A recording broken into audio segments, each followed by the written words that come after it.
So as we try to describe where the electron is, let's make sure we understand the three principal parts first. Where are the protons?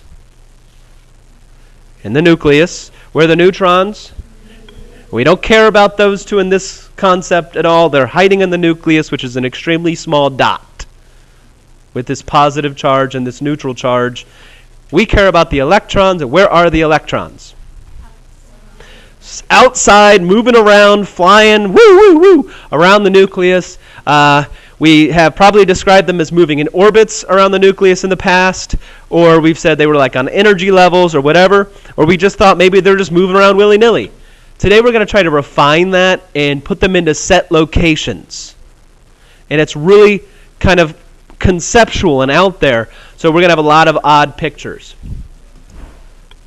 Before we get into describing where electrons are, we have to talk about electromagnetic radiation and waves and things like that. And you've seen some of this stuff before, but I don't want to assume too much. So we're going to talk about electromagnetic radiation. That's any sort of light waves that are flying around the room, produced from the sun, produced from these lights, any sort of thing like that. And they're moving around, and there's three properties we care about when it comes to electromagnetic radiation. We care about the wavelength. And the wavelength is, just like the name describes, it's the length between each wave. So you pick two spots on the wave, maybe here and here, that are identical. Say, what's that distance? I'm not asking you to measure this one. It's kind of hard to measure. It's moving. But what's the distance between the waves? The second property we're concerned with is the frequency. How often does the wave repeat? We could say your frequency of attending this classroom is every 2 days, right? So you're here once every 2 days. Let's exclude weekends. That makes it too complicated. So every 2 days you come back here. So you have a frequency. Well, with waves, we say how many waves per second. How many waves are passing something at a given in a second? And then the third property we're concerned with is the velocity or speed. I have a typo here in my notes, but on your notes, I think it's right. Does this say to the 8th power in your notes? Because it's actually supposed to be 10 to the 8th, like it is in your notes.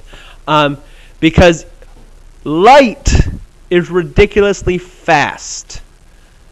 Truly and ridiculously fast. And this is a good thing. But for a moment, let's kind of describe it. Who's sitting under a white light? Who's actually underneath it?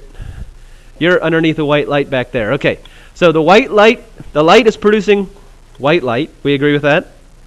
It's coming down and hitting our paper. I know that because I can see it. True? And it's bouncing off. That's why we could see it. The light is bouncing off the paper. And you could think about some of it's bouncing off and going back up and hitting the ceiling. The light bounces between your paper, Bree, and the ceiling 100,000 times in 1 second. Have you ever done anything 100,000 times in 1 second that you could control? Your body's doing hundreds of thousands of things per second all the time. But the light, each photon of light is bouncing back and forth that many times in a second. I only bring that up to give you some concept of how fast it's moving. That's pretty fast. Would you agree? I'm going to do a quick demonstration here. My friend is here to photograph us here, so we're going to pause this. So there are three properties of light that we're concerned with: wavelength, frequency, and speed. And this is an equation we're going to be using. C is the speed of light, and it is a constant value in our world. In chemistry, we're going to pretend that the speed of light is a constant value. What is this guy here, this upside down looking Y? It's a wavelength. It's the lambda. Yeah, that's lambda. And then the thing that looks like a slightly crooked V is nu. So as my Greek friend over here can tell us, that's our lambda, and that's nu in Greek. But C is the speed of light. So we're going to be doing some simple calculations involving these, and you could see in the notes there's two calculations, I think, for one's for a frequency and the other's for a wavelength, I think. Is that true? Where it says something like this: If red light has a wavelength of 7 times 10 to the minus 9 meters, what is its frequency? Yes? The only problem with this is these numbers are almost all in scientific notation. So here's the setup for how to solve that. We've got the speed of light, we've got the wavelength, and we're supposed to find nu. But in my experience, a lot of people struggle with using scientific notation and a calculator at the same time. So first of all, write that down. The speed of light, the wavelength, and then you're solving for nu. And this is the answer you're supposed to get right here. But I want you guys to actually grab calculators and let's try this. And we're going to do it two ways. First, I'm just going to let you try it, and then I'm going to show you how I would do it using the calculator to its best of its abilities. So the most efficient way to type this into your calculator is to find this button right here above the number 7. There's a comma, and then in some tiny color, I don't know what color it is. What's it say right there on your calculator? It does double E, right? EE. So what we're gonna, here's how you use this. You go 3 second E, and even though it says double E in your calculator, it'll only make one E appear. That's what you want. And then 8. And the calculator's brain, in its CPU, it thinks that means 3 times 10 to the 8th. What did I not have to type to make it think that, though? The times 10 to the. I could just go 3, the EE button, and then the 8, and now the calculator sees that as 3 times 10 to the 8th. And then I go divided by 7 second E to the negative 9. Make sure you push negative 9 and not minus 9. You're going to mess with the calculator's brain. If you say minus 9, it's going to think you want to subtract in the middle of this, and you're going to get an error function. So that's 3E8 divided by 7E negative 9. And you get this really long answer, 4 point blah, blah, blah, blah, blah, blah, blah. And at the end, look what it says there. E to the 16. So what is the calculator telling you? Times 10 to the 16th power, times 10 to the 16th. Well, there is another way you could do it without using the E button, and it typically involves putting lots of parentheses around this. So you're going parentheses 3 times 10 caret 8, close parentheses, divided by 7 times 10 caret to the negative 9, close parentheses. But I only had to push 1, 2, 3, 4, 5, 6, 7, 8, 9 buttons, and you have to push about 4 times as many twice as many buttons as I do. And I'll argue that the more buttons you have to push on a calculator, it's much easier, isn't it? It's so easy to accidentally push them in reverse order because most of us have slight levels of dyslexia. I have level 19, I think, on a 1 to 5 scale.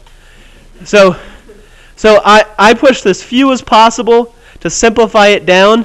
It also makes sure I don't have to put parentheses in, because I think we've all done that where you forget to add the parentheses and it doesn't follow the order of operations you wanted it to follow.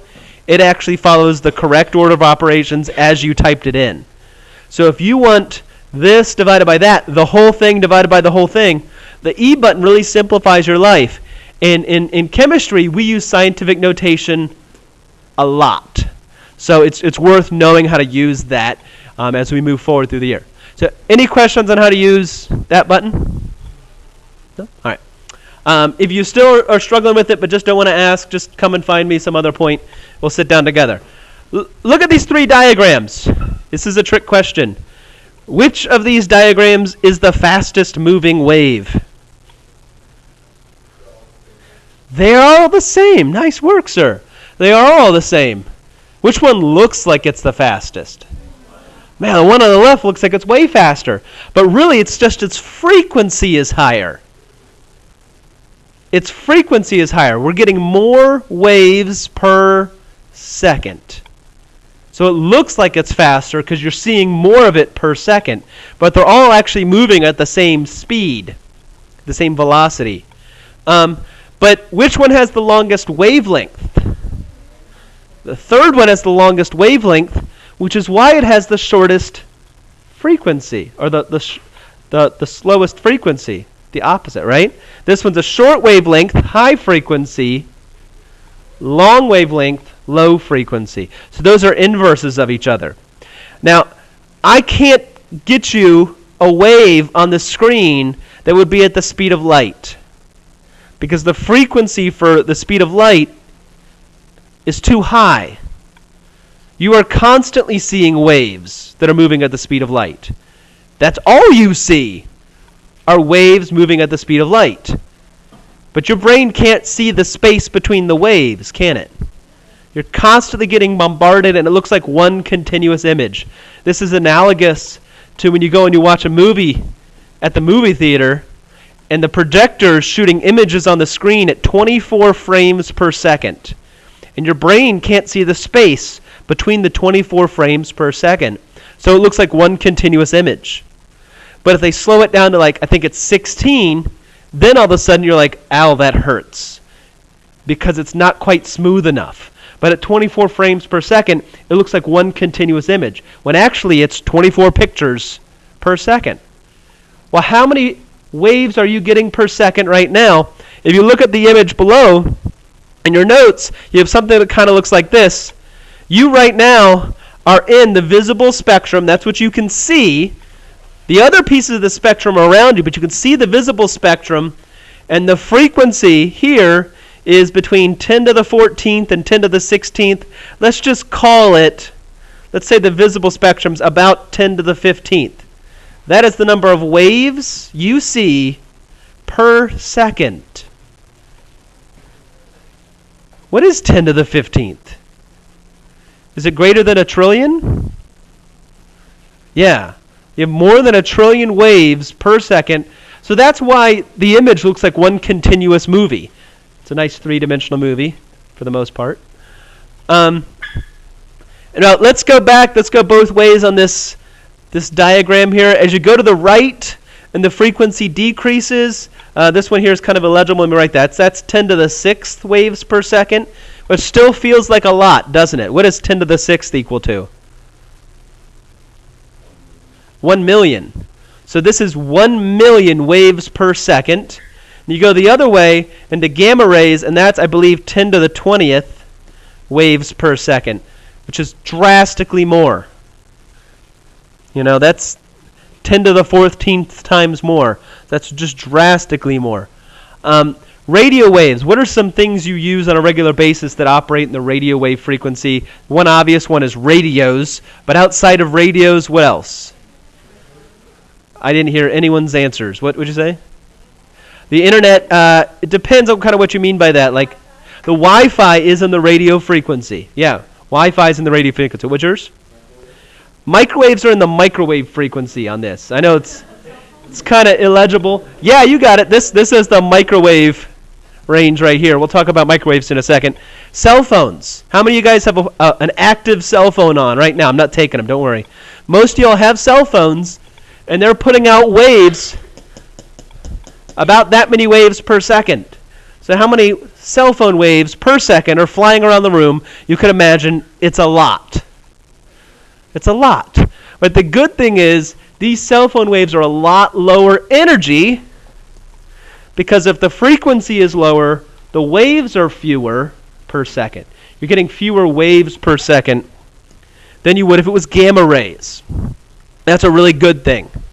So when you start to get this many waves per second, you start to have lots of damage done to your body.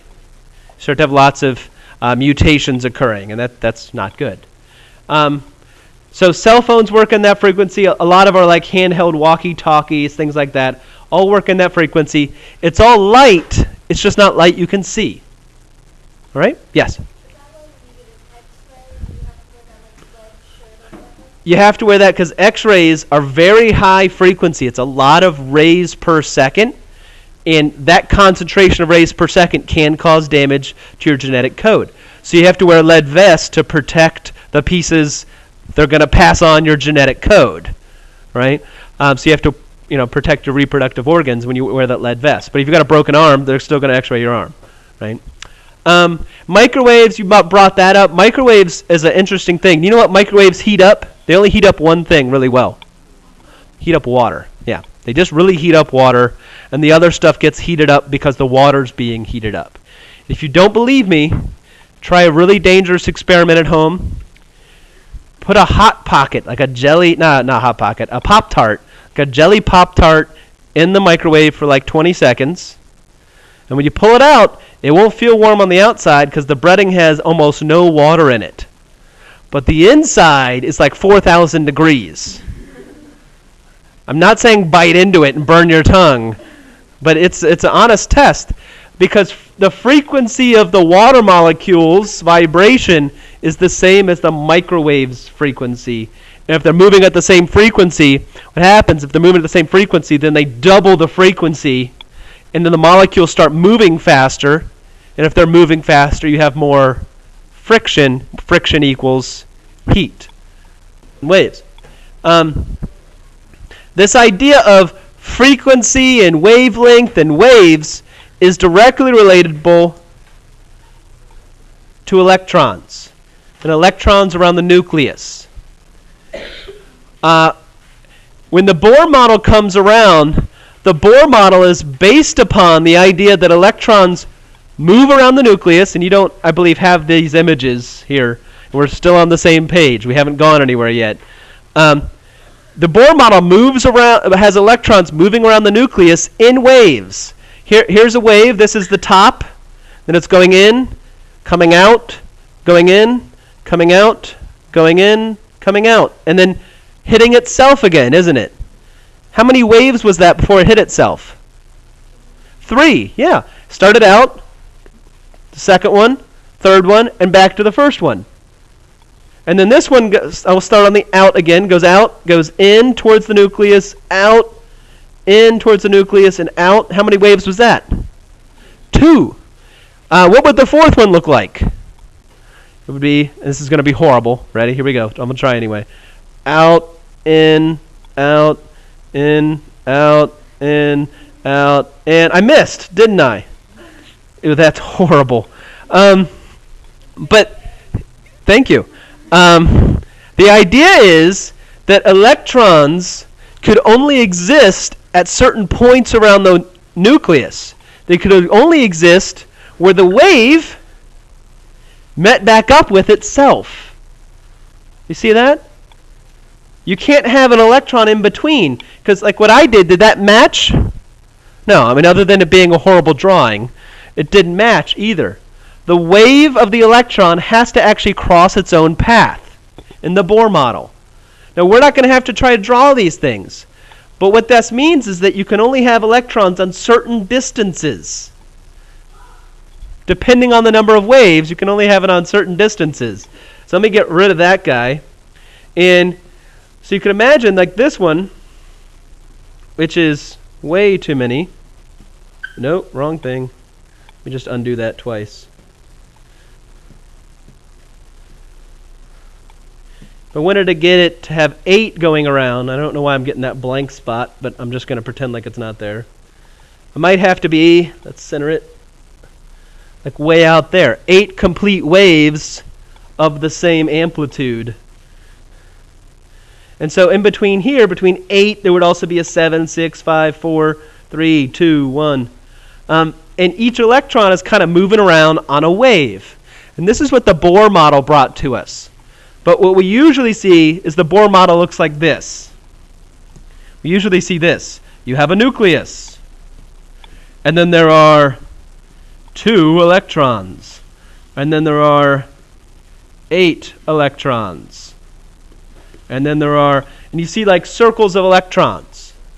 Does this look familiar to you, where you have like circles of electrons around the nucleus?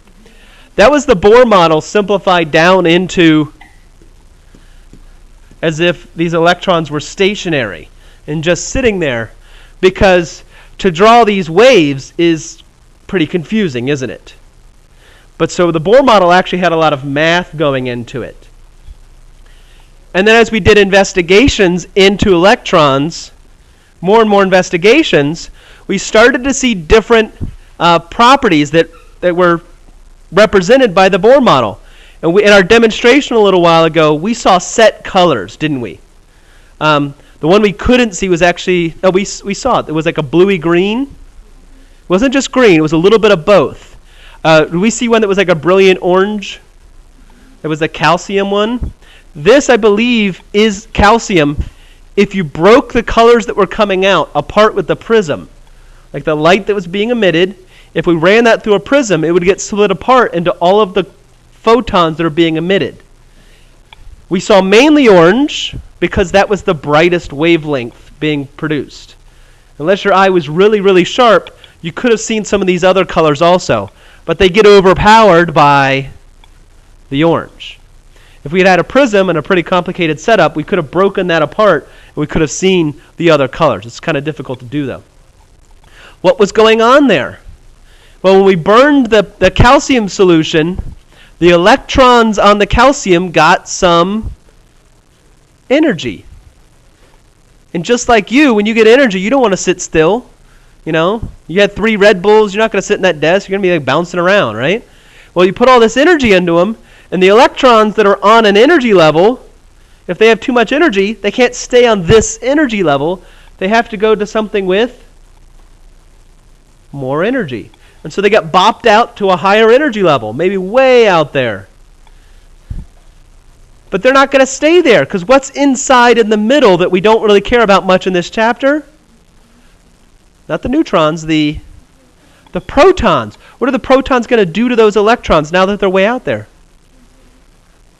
I'm not looking for them to cancel. They're going to try to pull them back in. But if they're going to go back in, but they have too much energy, how are they going to get back in? They're going to give off light. They're going to give off light. You might see, let's pretend it's purple. And they're going to drop back down.